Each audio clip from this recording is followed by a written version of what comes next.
So I'll read this, our normal paragraph. Please be advised on Wednesday, March 10th, from 4 to 5:30 p.m. there will be a curriculum subcommittee meeting held through remote participation via Zoom. The purpose of this meeting is to review the ELA language arts curriculum in the Medford Public Schools pursuant to Governor Baker's March 12th, 2020 order suspending certain provisions of the open meeting law and the governor's March 15th order imposing strict limitations of the number of people who may gather in one place. This meeting of the Medford School Committee will be conducted via remote participation to the greatest extent possible. Specific information and the general guidelines for remote participation by members of the public and/or parties with the right or requirement to attend this meeting can be found on the City of Medford website, www.medfordmass.org. For this meeting, members of the public who wish to listen or watch the meeting may do so by accessing the meeting link contained herein. No in-person attendance of members of the public will be permitted, but every effort will be made to ensure that the public can adequately access the proceedings in real time via technological means. In the event that we are unable to do so, despite best efforts, we will post on the City of Medford or Medford Community Media websites an audio or video recording transcript or other comprehensive record of proceedings as soon as possible after the meeting. The meeting can be viewed through Medford Community Media on Comcast Channel 22 and Verizon Channel 43 at 4 p.m. Medford Public Schools is inviting you to a scheduled Zoom meeting, MPS 02155-org-.zoom.us. The number is 933-2658-3171, which is the meeting ID. For a phone number, it's 3017-158-592. Any questions or comments can be submitted during the meeting by emailing pvanderkloot@medford.k12.ma.us. Those submitting must include the following information: your first and last name, your Medford Street address, and your question or comment. On the agenda today, we have a review of the English language arts curriculum in the Medford Public Schools. Humanities Director, Dr. Nicole Chiesa. Superintendent, do you want to say anything before we begin? Yes, good afternoon. I am really pleased to have this opportunity with Dr. Chiesa to present all of the wonderful programming that is happening under ELA and the proposed plans for things, next steps that we're thinking about for next school year. There's a lot of information in today's presentation, but I hope that it will be able to answer a lot of questions and concerns that members of the community might have. So I would like to pass it on to Dr. Chiesa for her to present to the committee this afternoon. Thank you. Great, thanks Maurice, and Dr. Chiesa. Okay, thank you. So I believe you may have the presentation. I'm going to share my screen if that's okay. Great. And can everybody hear me okay? Awesome, thank you. Okay. Okay, so let me just do.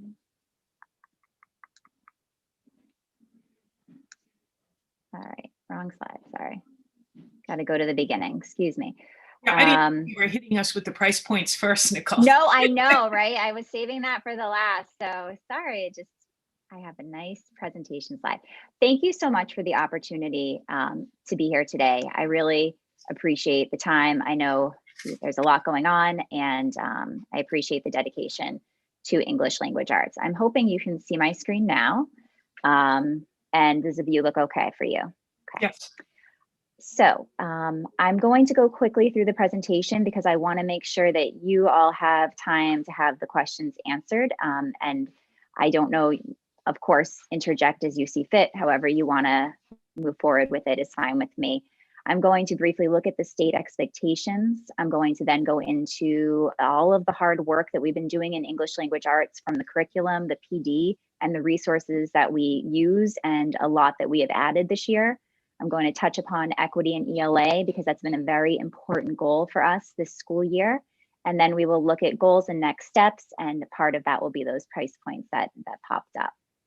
So very, very briefly, I include this slide only because I want the committee to understand that not only are we following the English language arts framework, but we also have 3 other important resources that the state expects us to align towards.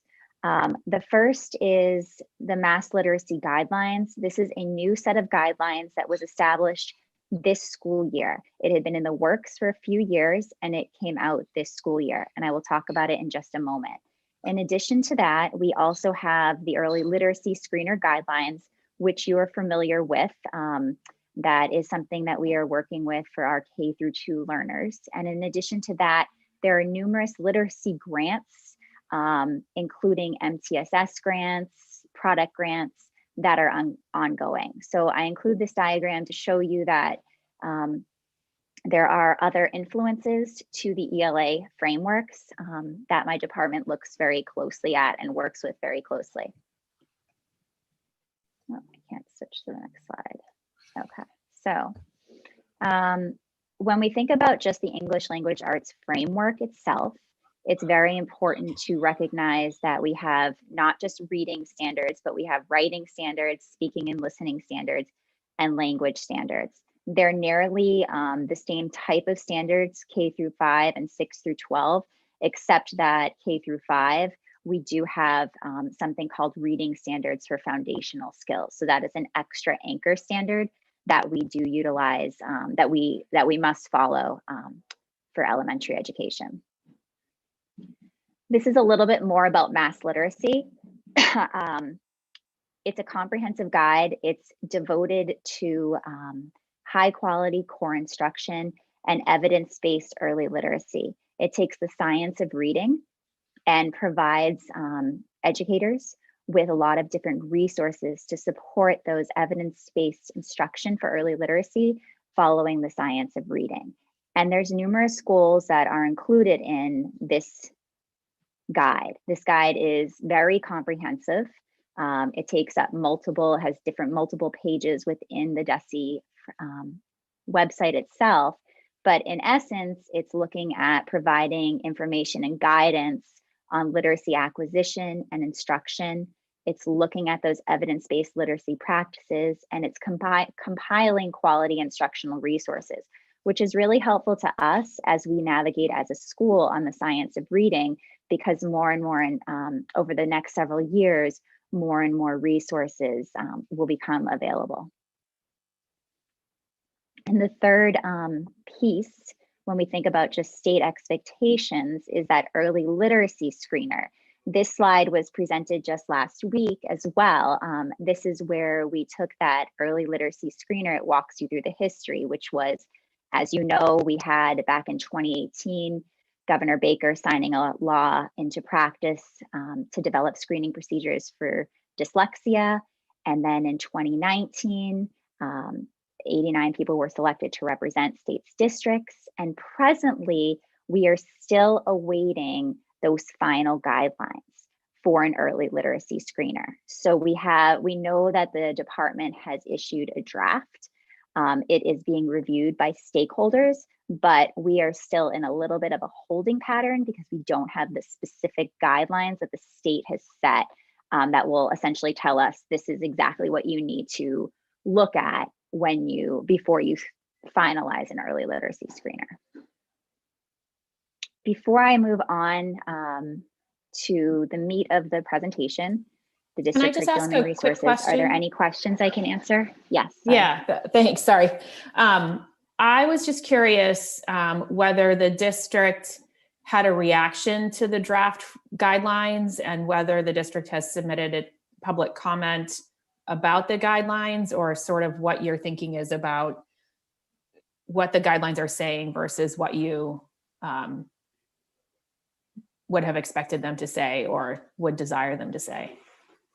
I have not seen the specific guidelines. It went out to specific stakeholders, and I was not, Medford was not one of them. We're just getting bits of information. So we haven't seen the final ones. We have had some people involved in the process of development, but we haven't seen the draft yet. Okay, awesome. I think we have a good sense of what it's going to be like, but we don't have the draft yet. Are there any other questions on this visual of the state expectations before I move on? Okay. So in response to all of the issues, in response to all of the state expectations, the district has been working extremely hard to make solid partnerships and provide some solid professional development to our teachers.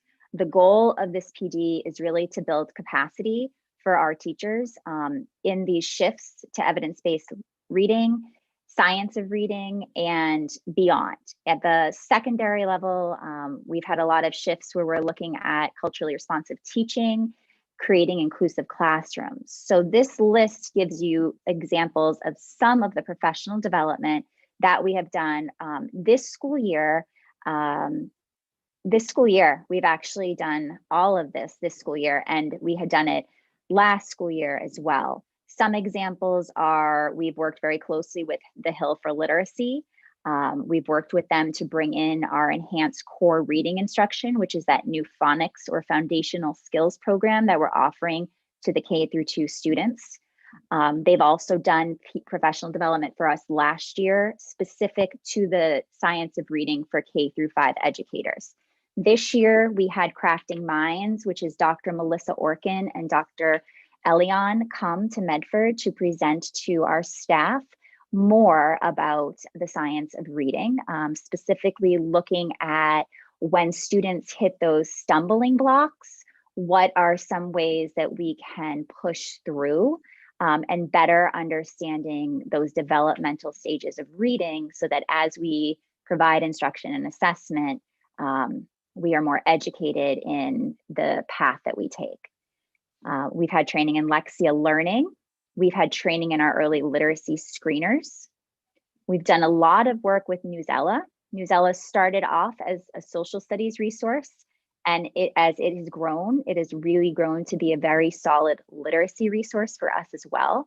So as the secondary staff just the other day took a PD, they looking at Newsella through culturally responsive teaching, looking at different resources like A Mile in Our Shoes and Black Students Matter.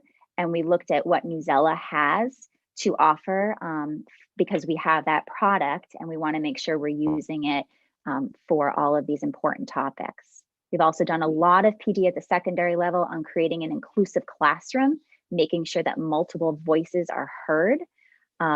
And at the middle school level, we've also, in just a week, we're going to be doing training on Lexia Power Up, which we were recently able to purchase, which is very similar to Lexia Core 5. It's used as an intervention tool to support our readers.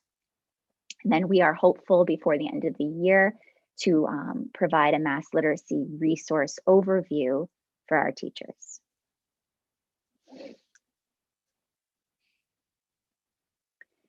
You already know this information. Very briefly, we have the Lexia Rapid we're piloting at 3 of the schools, and we have the MAP Growth we're piloting at the Columbus. Both pilots continue to go well. And again, we can't make an official determination of where we will end on an early literacy screener until we have those guidelines available.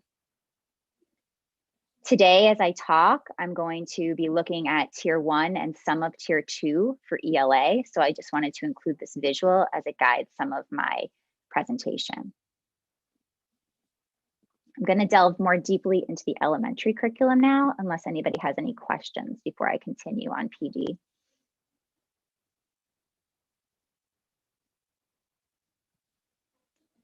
Okay.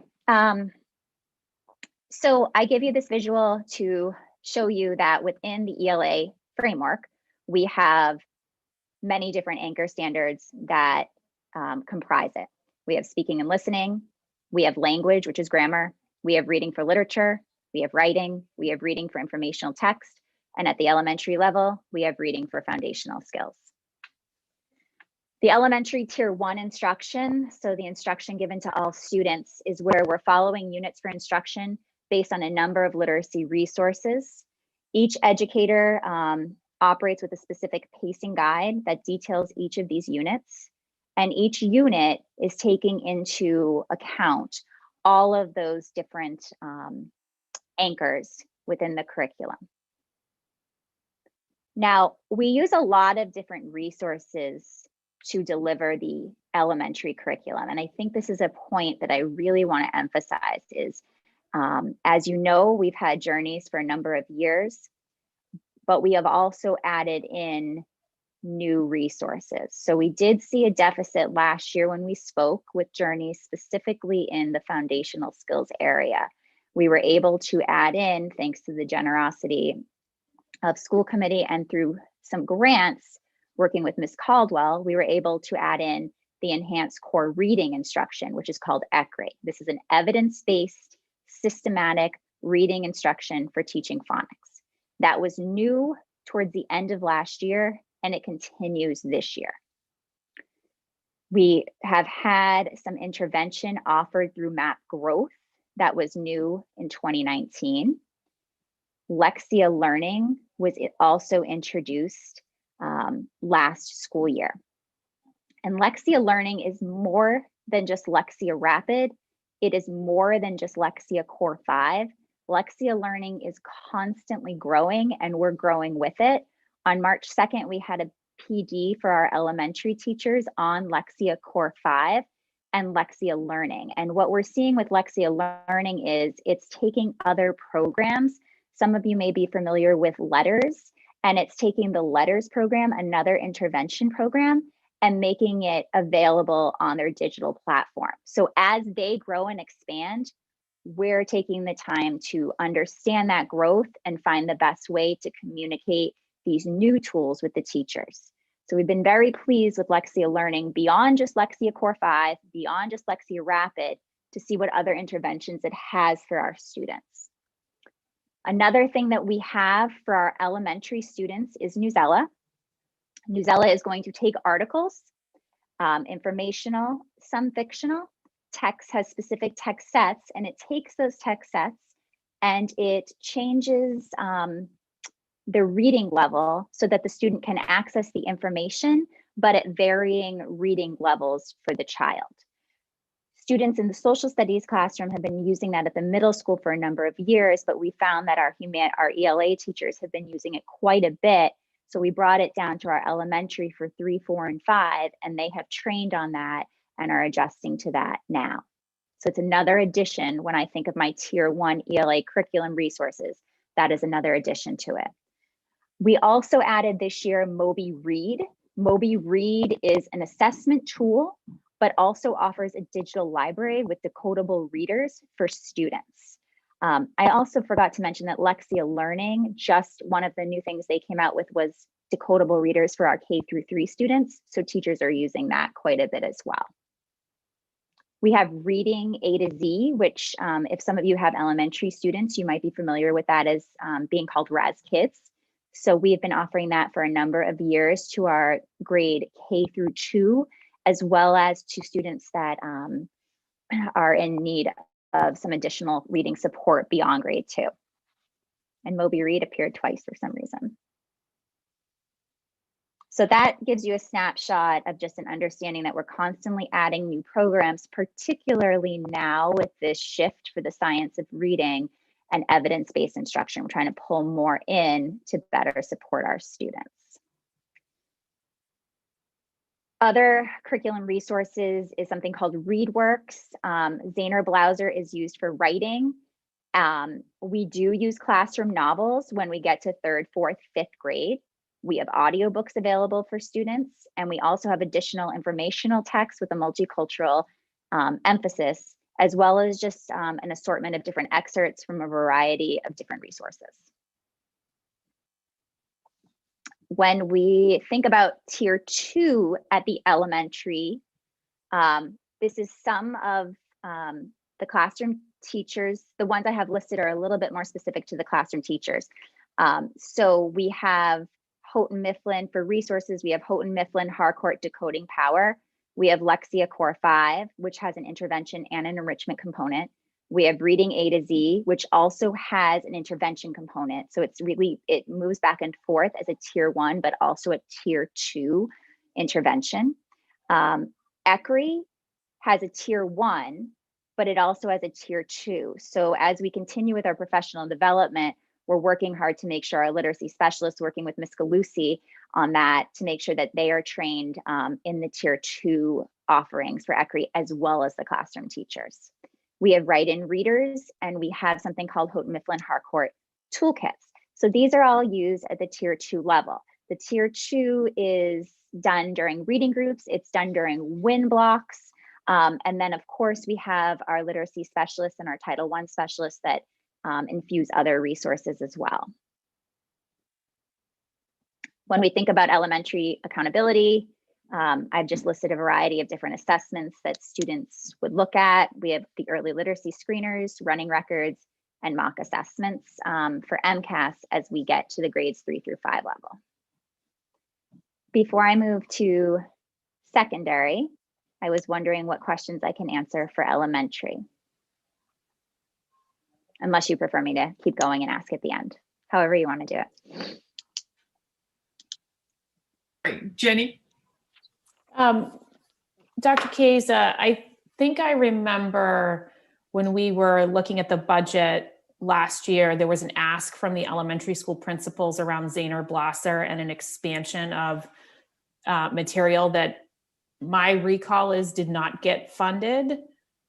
Is that true? Or I'm trying to like recall off the top of my head the context, but I thought it was like an expansion to grade 4 perhaps, or something like that. So can you shed any light on that? Yes, that's an excellent question. So I think Ms. Galusi she might need to chime in just a little bit as well, since she knows the details. But Zaner Blauser, they were trying to expand it into the upper grade levels. And also, I believe that each principal asked for some additional consumables for all of the grade levels. And I don't think that was something that the committee was able to provide last year. So, but that request was in. You are correct. Ms. Galusi, did I misspeak, or is that accurate?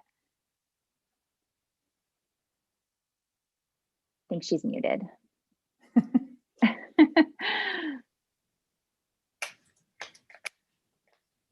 Suzanne?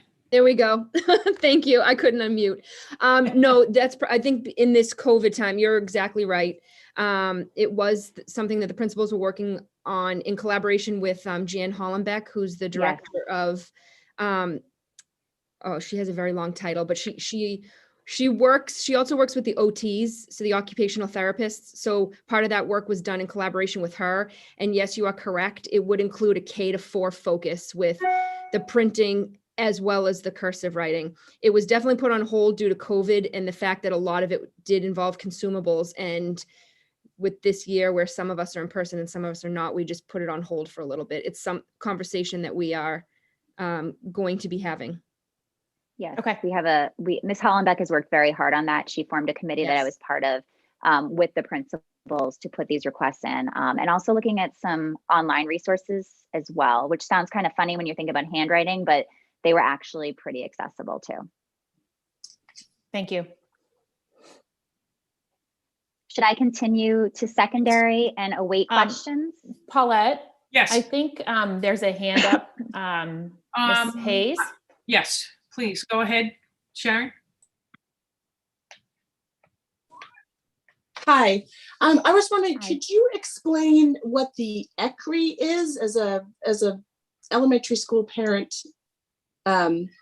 I'm getting to see, of course, all the different materials and things that my first grader and third grader are using, and I'm not sure I know or would be able to recognize what kinds of materials might be related to that. Could you describe that just a little bit? Absolutely. So a lot of what ECRI, so Enhanced Core Reading Instruction, or ECRI, is targeting those foundational skills like the phonics, phonemic awareness, that we did see somewhat of a deficit in when we were looking at our data. And so the way you might see it, Ms. Hayes, is a lot of it is in how the teacher presents it. So they are taking the foundational skills piece of journeys, the the top layer and they're delving more deeply into it through whole group instruction. And so you won't see like a handout, like a piece of paper that the child will fill out. The teacher is doing it more of a whole group. If it wasn't COVID, it would be on the screen, and then they would be, going over the different sounds, for example, in a very explicit fashion. One thing we do know is bringing this program in during a COVID year has been difficult. So we may not be seeing it quite as much as we would like to see it this school year, but we did train in the fall on this, and we do have training planned more for the teachers as they execute it. But you're going to see it more as whole group. Now, if the child is struggling in, let's say, phonemic awareness, then during a WIN block or a reading, like a small group reading, the teacher will pull tier 2 materials once as they acclimate to it, to do a little more direct instruction. Does that answer your question? Sharon, go ahead.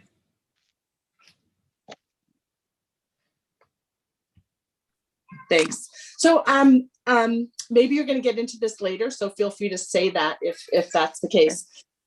One of the things that particularly strikes me as I look at both of my sons learning to read, and they are both, fine readers. They certainly don't have any issues. But I look at the sequence that Journeys, and I believe that I've been a part of some of these meetings before where I've brought this up, the sequence in which the phonics is taught and the various, all different parts. Syllables, Yep. I don't really get into the syllable types. It doesn't really get much into syllable division. All of these things that even my first grader could be using right now. And my third grader really isn't even being taught those. And that's a huge gap in our reading. And so I'm wondering what the plan is for that. I know at some point there had been discussion of some of the teachers were going to go do an Orton Gillingham course. I think it was a free course. I don't know what happened with that, or if I'm remembering that wrong. But even I was thinking to myself, even if they got that, it does not match at all with what's being taught through the Journeys. The Journeys program really is not at all good with that piece.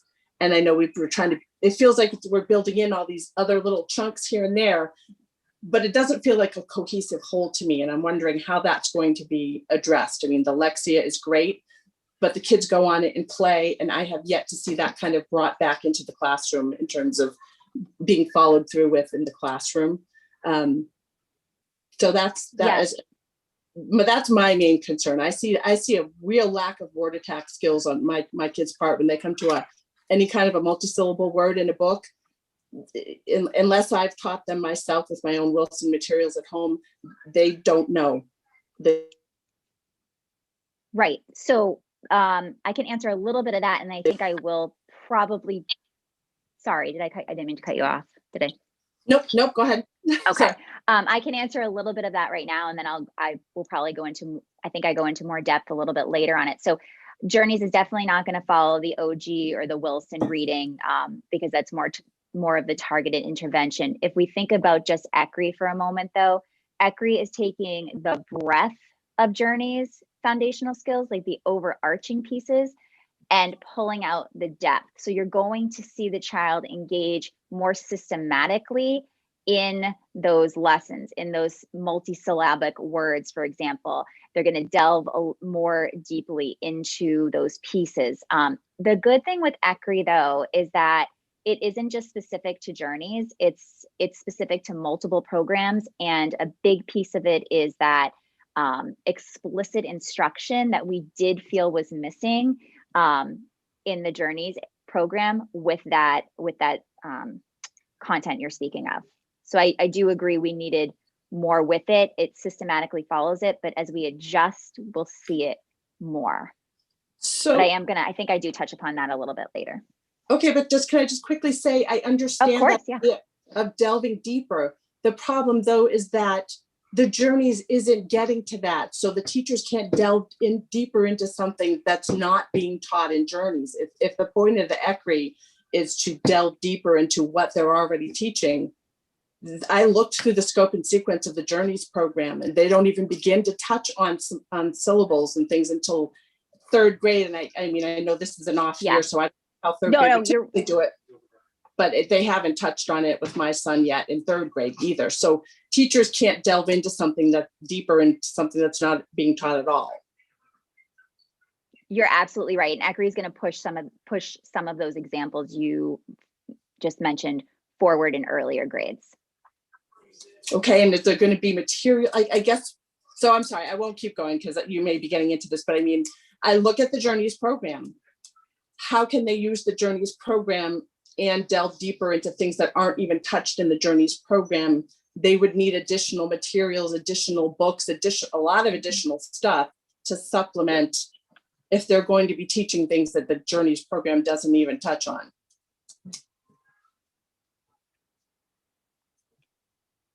Yes, and so ECRI will do some of that, but we definitely, the use of the decodable readers is a piece of it as well. But I think I may hit that a little bit later, but if I don't, Okay. I'm happy to circle back to that question. Okay, thank you. Thank you so much for your feedback. I appreciate it. Dr. Chiesa, I see that we have one more Yes. hand raised. I'm going to ask Okay. Maureen if you could keep it pretty short because we need to get to the end of the presentation and then reflect back. So Maureen, go ahead.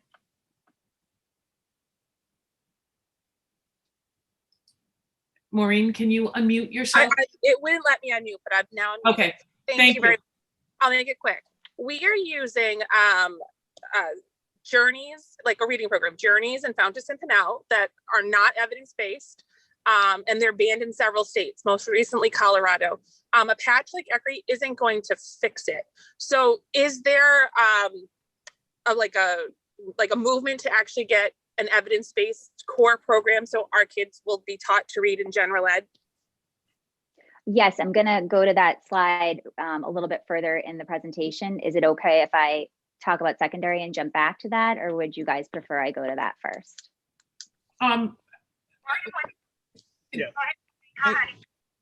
Yeah, I would like to just request that Dr. Chiesa be allowed just to present the content of secondary as well. And then when she gets to what the next steps, I believe Ms. Ronayne, some of your questions and Ms. Hayes will be answered at that point in time. Okay, so Dr. Chiesa, if you could continue, please. Okay, thank you so much. So as we move from K through 5 to 6 through 12, we come to the ELA secondary curriculum resources. And next slide. So once again, we have this visual, and the only thing that's different is that in 6 through 12, we do not have the reading for foundational skills anchor standard. In Medford 6 through 12, we approach the instruction through thematic units. So we do have all of those different standards in that visual I just shared. And sorry, I just heard an echo.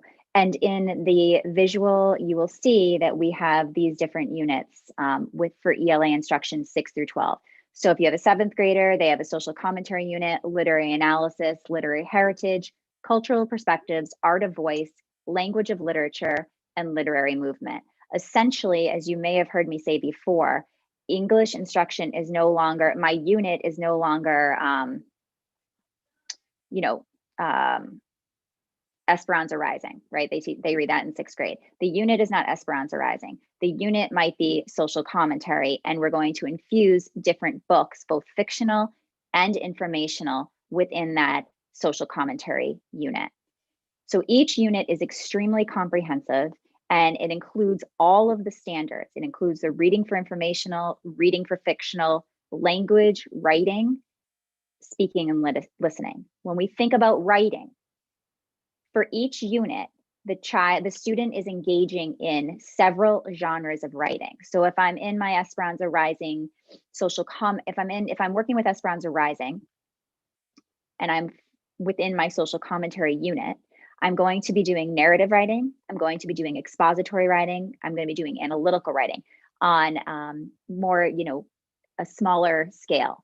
And then we do have one specific focus, one writing genre main one for each unit. So the 6 through 12 teachers follow a writing sequence where they know each unit they are using multiple genres of writing, but they will zone in on one particular genre to really emphasize as they move from unit to unit. These units are consistently changed, altered, updated as we grow as a department. Similarly, for each unit, variety of reading genres will appear. You will have a novel, you will have excerpts, you will have fictional stories, informational texts, and we have really worked as a department very closely to make sure that we're infusing diverse voices. That's been a primary goal of the department over the last several years. Each educator operates with a specific pacing guide that includes each of these units and has a specific writing sequence. When we look at Tier 2 for ELA, we have some options when we look at intervention. And I know that this question arose at last week's meeting as well at the middle school level. So at the middle school level, they do have a win block where they do a variety of different things. I know that the schools are cultivating school culture and community. And then the win block will sometimes allow for intervention. So the win block can be used for what I need at times within the middle school. At times, teachers can use the double block to do some of that Tier 2 needs. And we do have Lexia Power Up very recently for our 6th and 7th grade students. So we're rolling that out. If you have a 6th or 7th grade child, they will have access very shortly to that if they're not already on. At the high school level, we also really value intervention for our English learners. And so we have literacy challenge classes, and we also have MCAS challenge classes.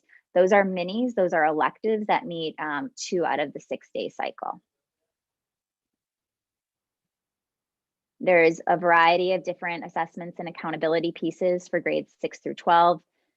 These include beginning of the year assessments. The Lexia Power Up assessment is going to be very similar to Lexia Core 5, where it gives a quick assessment and then allows you to do some intervention to place the student where their intervention needs are. We have unit assessments. We have mock MCAS assessments geared more at reducing test anxiety than anything else. And then of course, students take the ELA MCAS grades 6 through 8 and grade 10. And we have advanced placement exams. We offer AP courses for English in grades 11 and 12 at the high school level. When we look at a very, very important goal for the English Language Arts Department, it's equity in ELA. I wanted this to be its own slide to share with you that over the past several years, we've been adding in numerous novels, numerous excerpts, numerous texts by diverse authors. We've done a lot of PD on creating an inclusive classroom, and we need to do more. So we're going to continue to do more as we have time with our teachers. And within our pacing guides that we all follow, we have made an concerted effort to make sure that it is visible, that the inclusivity is visible within our pacing guides. The addition of Newsella has been very helpful with that.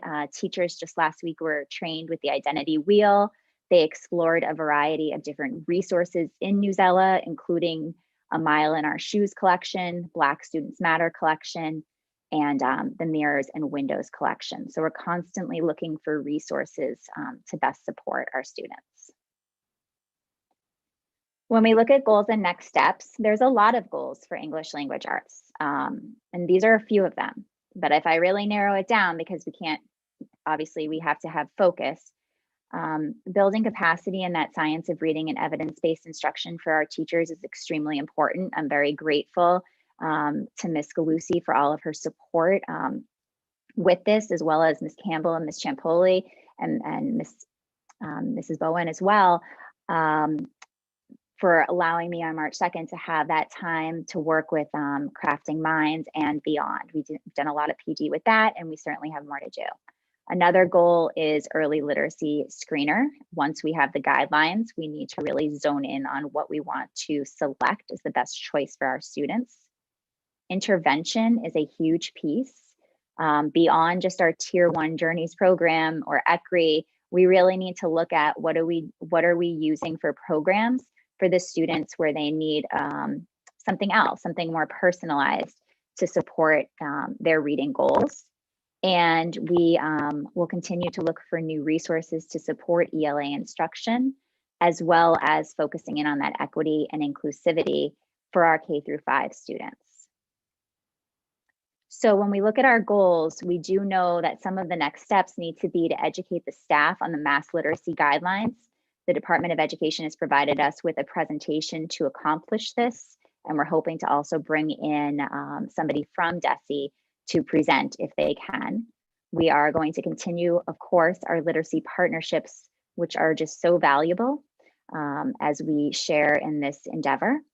And we are going to continue and increase our PD on evidence-based instruction, something we have done in the past 2 years, but we'll continue to do more of. We need to review those early literacy guidelines once available. And as I already said, we need to recommend an early literacy screener to the school committee once we have those guidelines available and we've done a solid review of the different tools that are available to us. We also need to cultivate additional programs to support the science of reading, such as ECRI, such as Lexia Learning, which, as I mentioned, has that letters program now, which can be very valuable to students that are struggling in reading, such as Newsella, and other programs and different trainings, which Ms. Hayes mentioned, and a variety of different resources that are available. So we need to continue to cultivate that and work together to provide those additional programs so that we can personalize instruction to our students, and continuing to incorporate equity in learning, in reading, and continuing as a district to work on our literacy plan now that the mass literacy guidelines have been outlined. This is a busy slide, but essentially this answers, this speaks to Ms. Ronane's question a little bit more. So we do know that we want to update our literacy program, our core program, but I do think it's really important for us to realize that our core program needs to, as we update our core program, we're looking at, we need to continue to enhance the yellow cubes below. Our plan is to continue to build educator capacity on the science of reading and evidence-based instruction. Without that capacity, a pilot of a reading program is not going to be as solid, because we need the teachers to continue to work. They've worked very hard, they're very knowledgeable, but we need them to better understand the mass literacy guidelines which were just released, and we need them to foster more work with ECRI, given that this just rolled out during the COVID year. This spring, I am going to form and foster a reading program committee where we will begin to look at the different programs, reading tier 1 programs that are available as a whole. You know, I certainly am knowledgeable of them, but I want to form and foster that committee so that we can begin to look at the different programs that best meet the needs of our Medford students. Working with the reading committee, we will review a variety of new programs. We will then narrow it down to pilot 2 programs, and with school committee support, we will, once we do a proper pilot and we go through the sequencing for choice, we would then come to the school committee with a recommendation of a new reading program. So these arrows are the process, keeping in mind that as we work with that process, we are continuing to enhance and utilize all the different tools below: the Lexia Learning, the early literacy screener, the ECRI, the enhanced core reading instruction, as well as Newsella. And the 2 orange bubbles on the top just are also very important, because we need to make sure we're updating our district literacy plan, and also that we have a really clear understanding of the early literacy screening guidelines. Dr. Chiesa, can I interrupt for just 1 second? Yeah. Could you be clear? You said that you would be recommending, at which point would you be recommending a new reading program, date-wise? What is that in next spring? So we have to keep in mind, so spring 2021, form and fostering a reading program committee. Working with the reading committee, we're going to review new programs and The pilot is going to be a little bit tricky with the year of COVID. We've been pushed out a little bit. So it would, including taking into account the fact that the teacher's capacity and the amount of PDs, it would be by the end of next spring, we would be selecting the 2 programs. We would be piloting 22 to 23, coming to the committee in 23 for the recommendation for the following school year. Our concern is that we know that we have other curriculum programs that are also in need and are in the midst of piloting. So we needed to take that into account. Dr. Vincent or Ms. Galusi, if I didn't explain that correctly, please feel free to let me know. Would every school have a pilot program? Yes. So when I piloted before, every school had the option to pilot a program. We didn't turn anybody away, and we included all 4 schools. And what we were left with was a majority of teachers were implementing the new programs earlier than the official adoption, because we made sure to include multiple teachers. It wasn't a small pilot, it was a big pilot that included K-5 teachers at all 4 schools. Right, and the goal would be to adopt the program K-5. Yes.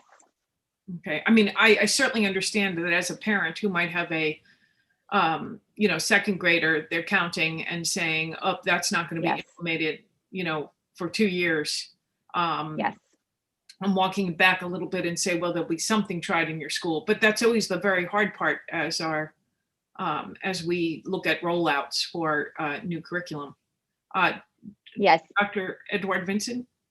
Yes, so, in terms of the timetable, I just want to present the parallel timetable because Dr. Chiesa alluded to it, but just to give some greater specificity, at the elementary level, the math screening team is reconvening in the late spring.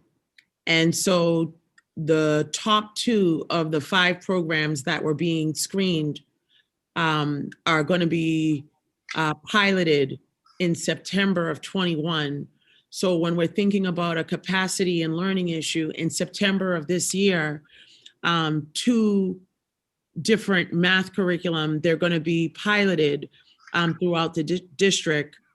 Teachers are going to need to receive that professional development.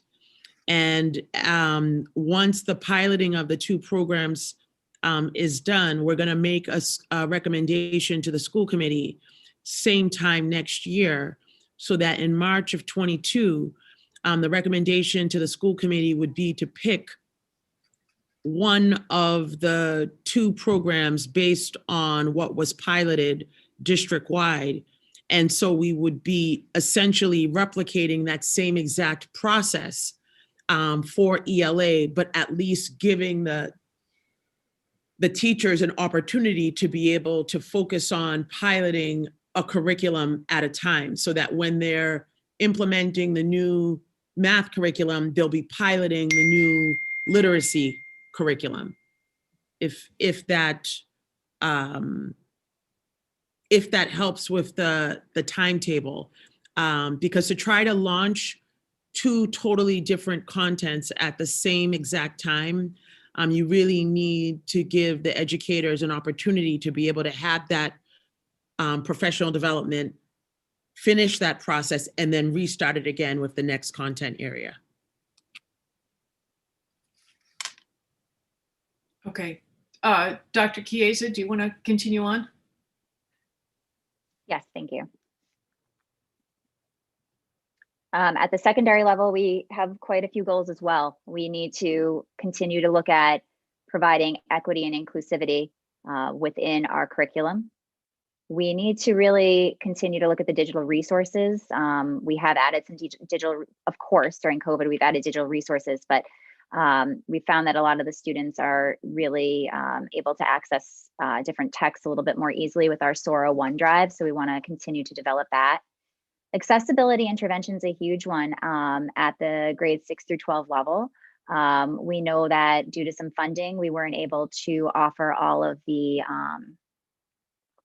interventions that we, would obviously like to do at the middle school, but that doesn't mean that we stop. And we have certainly tried to be very creative in making sure that our tier 2 readers are supported. I'm thrilled that we were able to get Lexia Power Up.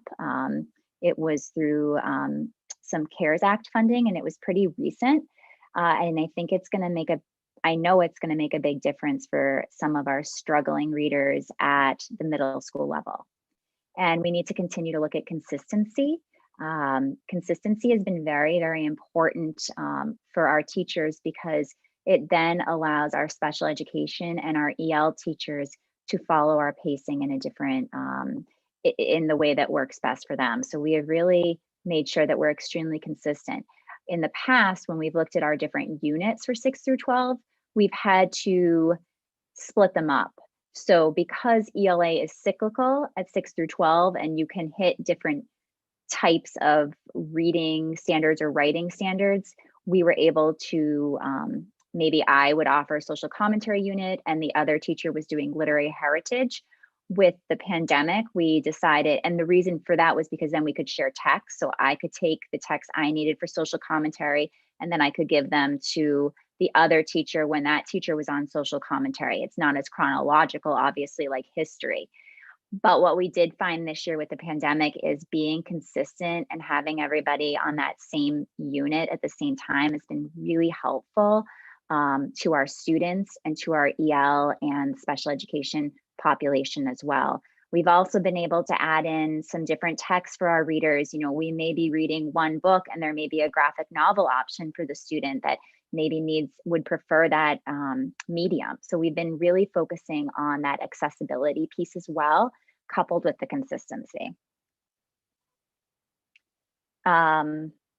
For secondary next steps and goals, that mass literacy guidelines, those are still important to our teachers, even at the secondary level. The focus is a little bit more obviously early literacy, but it's still really important for our secondary teachers to know that. So we're continuing with that. We're continuing with our literacy partnerships. I want to see those pushed more into secondary. And certainly I want to continue with them at the elementary, but they're still very, very important for our readers, for our 6, 7, 8, 9, 10, 11, 12 readers. So I want to continue those partnerships and do more PD on literacy with our ELA teachers at the secondary level. Just very quickly, in the interest of time, I want to continue to cultivate those additional programs that support the students and also bring in that culturally responsive piece with Lexia Learning to support the students, and Newsella, as well as other resources as we continue on with our work. Continue to add in additional supports as needed. And again, the literacy plan is something that's not just K through 5, it's K through 12. So continuing to work on a literacy plan that integrates these guidelines. This was the slide that popped up when we first began. So these are just some examples of the investment thanks to the committee's generosity, as well as a lot of funding through the CARES Act as well, where we've been able to invest a lot of money in literacy. So I appreciate the support. I really appreciate the questions too. I really am going to be looking for your support as we continue through budget season. This just gives you an example of some of the price points. So if we look at Sora OneDrive, it's about a $3,000 investment. For informational text and literacy, we do have replacement books that we often need. So those first 3 items are ones you pretty much see each year.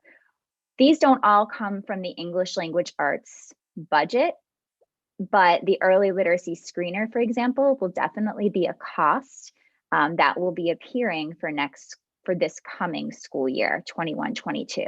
We think that will be around 5,000. We're using numbers based on this year to get there. The Moby.read is our digital library. That's $4 per student. Newsella at the elementary level is approximately $10,000, at the middle school, $15,000, and at the high school, $10,000. It's based on the number of students, so it does vary, but those are the ballpark figures. Lexia Core 5 was very generously funded through the CARES Act this year for our elementary students and most recently for our middle school students. You can see that that is a hefty expense. That's something I'm going to ask for because I just met with teachers today for 2 and 3, and it really is something that's being utilized and allows for a little bit more of that personalization. We have reading A to Z, which we're offering right now for our K through 2 students, and that is around $9,300. We've put a lot of money in PD for literacy. I want to do more next year. I want to continue the Hill for Literacy partnerships, Dr. Orkin, Dr. Ilion, and that's just a few examples. So time is always an issue, but certainly budget is. So I'm asking for an investment in that because I think it's an investment in our teachers' capacity and of course in our students. And then we also have our Think Central Learning platform as well that we will need to continue until we settle on a very big ticket item with a new reading program. I hope I allowed enough time for questions. Dr. Chiesa, thank you for your presentation. The first thing I'm going to ask you is for clarification. Just so is the Lexia Core 5 at $39,000. Is that then would be a recurring yearly cost? And last year, Correct. That is correct. Last year it came out of the CARES money. And yeah, go ahead. This year it came out of the CARES money.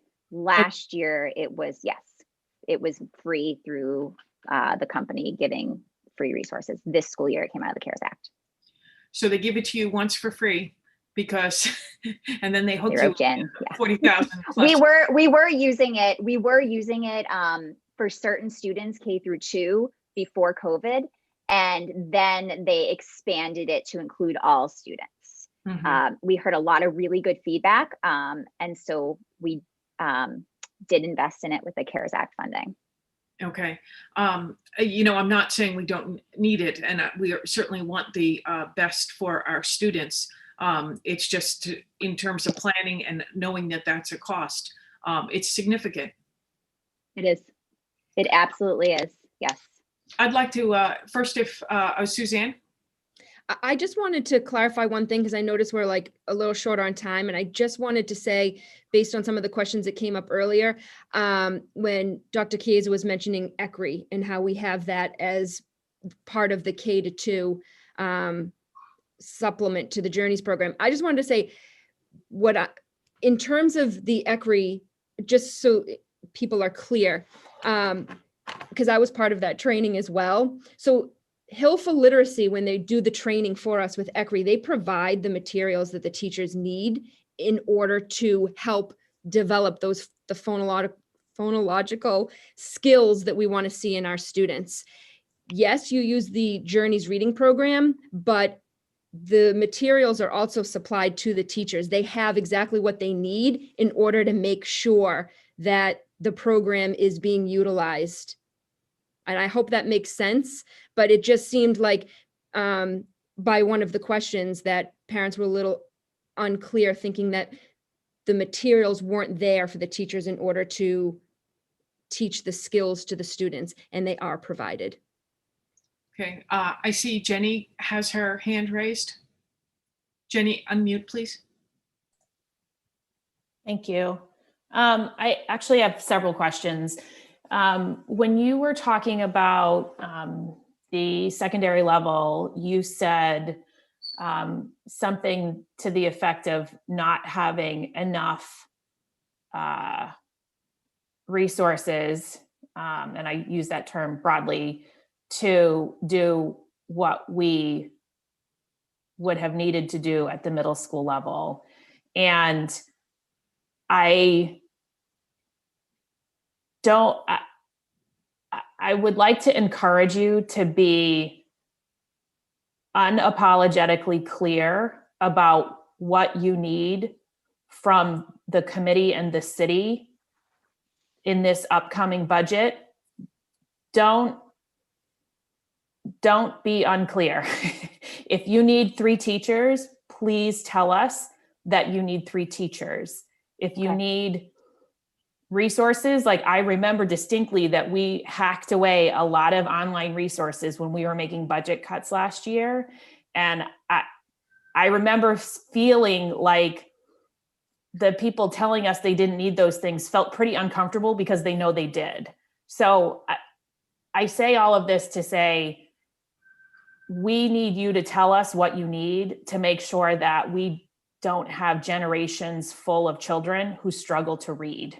So whatever it is that you need, I want to encourage you to be completely clear and like unabashedly transparent about what those things are, so that we can never come back to you and say, you didn't tell us that you needed something.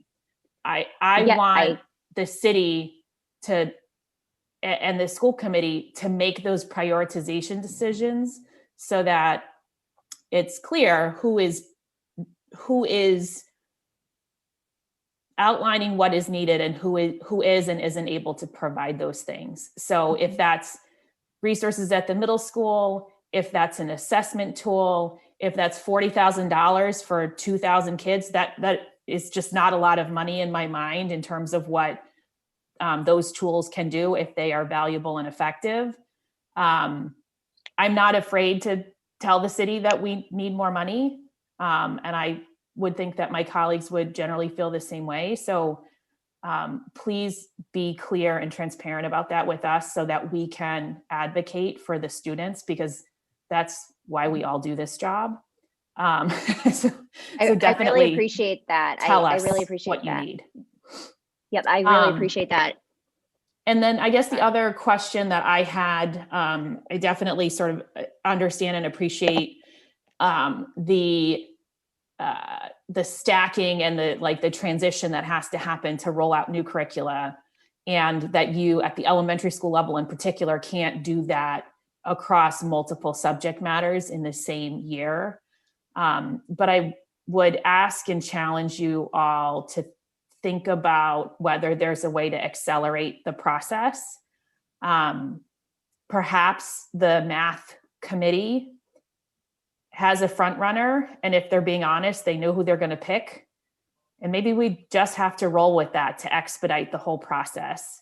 If it means we need to find a way to negotiate more professional development time, please tell us that too, so that if there is any way possible, we can be in a position where we are rolling out a new literacy program before 2023, that we can do that. Like, the kids who are going to be missed in the right now are also the kids most dramatically impacted by the pandemic at that very young reader level. So between now and 2023 is like recovery time for all the things that they have missed and we've not been able to accomplish with them because of the pandemic.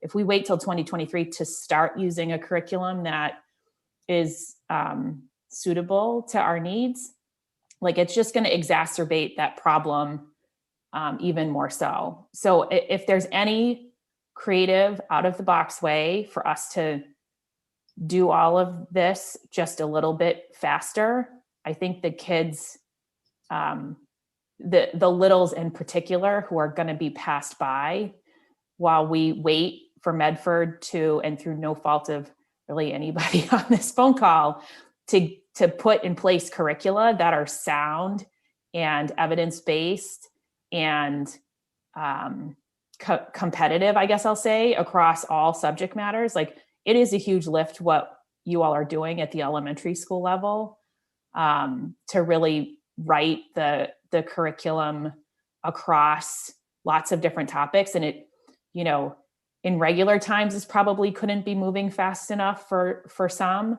but the literacy piece of this is so important that I am really concerned about the impacts of the kids who we are going to leave behind. So just think about that. And if there are ways the committee needs to prioritize and support those activities, I am all ears.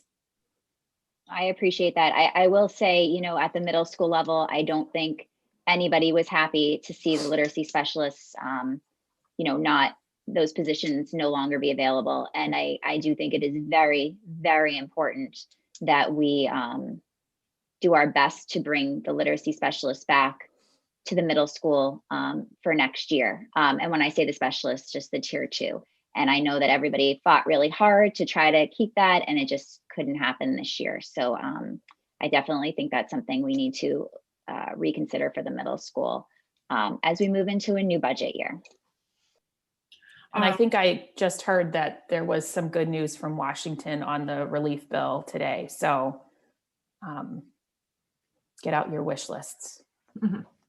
I see Susie, your hand is raised. You're muted.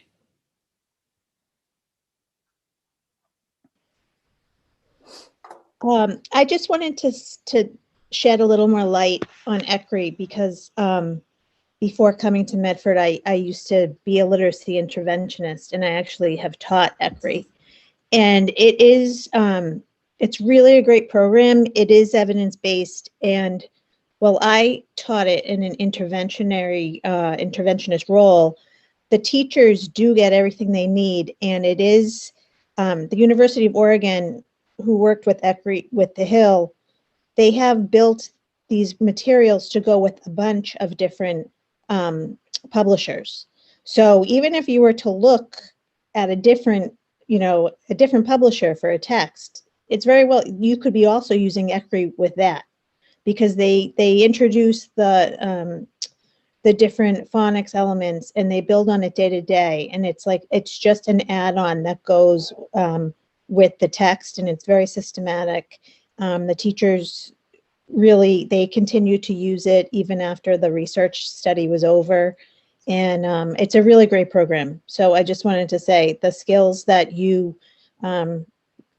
that are taught in ECRI are also taught with other programs. Let's see. Thank you, Susie. Are there any other questions? Comments? Anybody want to add anything? Or Sharon Hayes, I see that you've got your hand raised. Sharon, can you unmute? Hi, yes, I'm curious, and I'll try to be quicker this time. So, I mean, I know that Hill for Literacy and Crafting Minds are both fantastic resources. I also know they're very strong in systematic explicit phonics instruction in terms of their belief in that and promotion of that. I'm curious, as we talk about looking for new programs, are we talking once again about a program similar to Journeys in terms of a full box set, supposedly having everything included?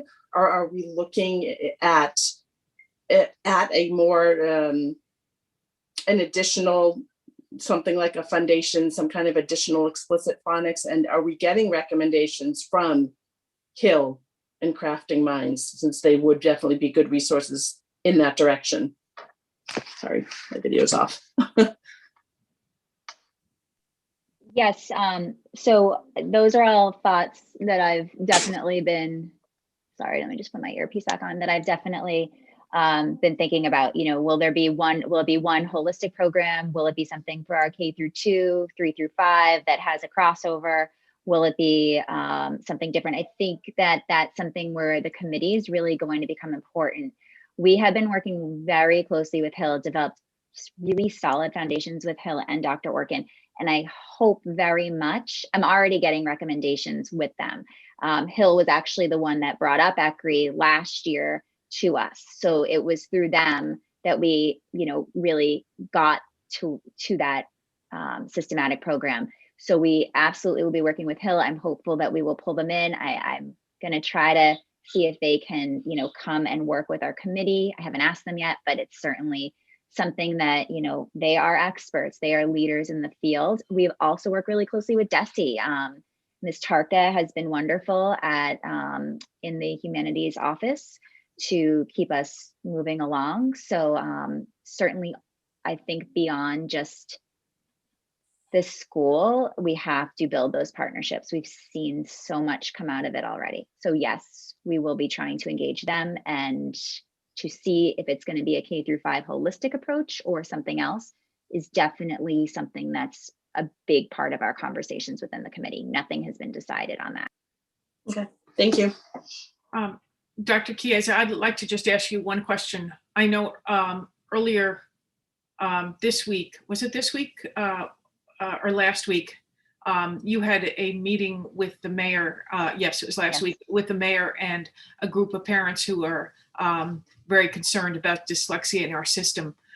Could you just tell us, kind of sum up the sense of that, what we're doing and what their concerns are going forth? Do you think that we are meeting the proposal is meeting the issues? Will our new PIC be comprehensive for this dyslexic issue? Our new PIC will be comprehensive for sure. I don't think it will be taking tier 3 at it. It won't have a Wilson component to it, right? That's its own program for some of our learners that need that. But certainly the special education and EL population are big voices when we select a program, 100%. Excuse me. So all of our students will be really important in picking the correct program for our children's needs. Absolutely. I need to make sure it has a solid intervention program, a solid tier 1. The best defense to tier 2 is a good tier 1. So we want to make sure that we're there, and we want to make sure that all of our students' voices and needs are heard, including EL and special ed. Okay. And Any other questions, Jenny? That actually, sorry, I forgot to ask this earlier because that was on my mind as well.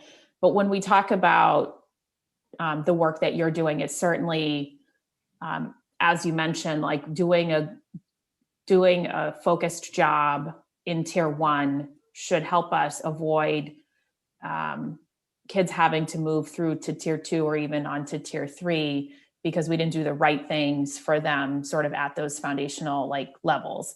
So I guess there's sort of 2 thoughts that I have as it relates to that. One is we did put on the list of standing reports for the school committee a request that when assessments are given, we receive the aggregated results in some fashion. And I know we didn't get that at all this year, but I think it is important for the committee to have a pulse of where are those assessments coming in on any given assessment. I think you do 3 assessments a year. So I would want to be able to, I just wanted to bring that to your attention so that it's clear that is on the list of approved reports, under the reporting policy that we just passed. And if there's an opportunity, I don't know when the right time is to catch the committee up on those reports for this year, that would be great. Okay, and I work really closely with, sorry. Oh, sorry, go ahead. No, I was just going to say, I want to make sure that Ms. Galusi, Ms. Campbell, and Ms. Ciampoli get a lot of credit for that as well, because we do work as a team to do that. So we will definitely look at the best way to report that to you. Thank you for bringing. Yeah, and then I guess, Superintendent, the other thing that comes to mind is, if we fixed our tier 1 opportunity tomorrow, there's still a pipeline of kids that doesn't help. So, Joan, I know you're on the phone, but I think the other question that lots of parents have, particularly those who are very vocal about the struggles their kids have had, is they're still advocating and fighting for those things to happen because they're the right things to do. But by and large, those opportunities are not going to impact or affect their children, right? So where their children are sort of squarely on to needing additional intervention. And I know that's sort of part of that's not a tier 1 curriculum item, but I would like to know sort of what we need to be planning for as we think about tier 2 and tier 3 intervention around literacy in the upcoming years, just as a sort of a general rule, but also sort of at the hands of the pandemic, what do we need to be thinking and planning for to address any sort of, learning loss that's really happening in real time. So I don't know if that's like another curriculum subcommittee meeting or if that is something you all can address during the budget, but I feel like the answer is probably like there's both sides of that coin, but I just want to make sure that we are planning for those kids who these changes at the early elementary level, that it's not going to impact them, so that we can get them on a path that is more stable for them as well.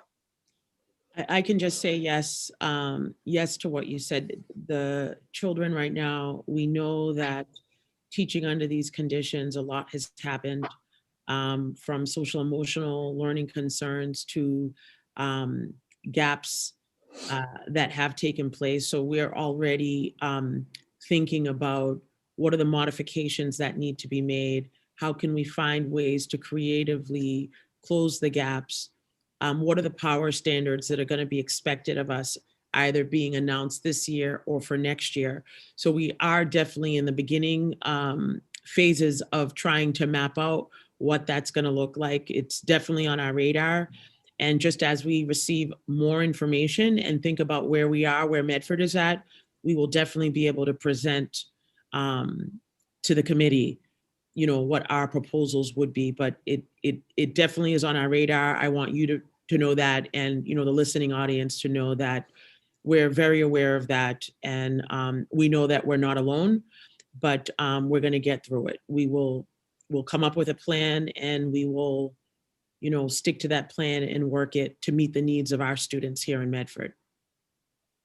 Perfect, thank you. Okay, any other questions or comments? If not, I would entertain a motion to adjourn. Motion to adjourn? Second. Okay, Jenny, could you call the roll, please? Sure. Member Graham, yes. Member Mastone? Yes. Member Vanderkloot? Yes. Okay, thank you all so very much. Really, Thank you. Dr. Chiesa. Thank you very much for your time. I appreciate it. Yep, I think we're on at 5:45 again. Is that correct? That is correct. And Peter, is Peter still on? Yes, he is. Okay, Peter, I need to talk to you for a second. So All right. everybody else, goodbye. Thank you. Bye-bye.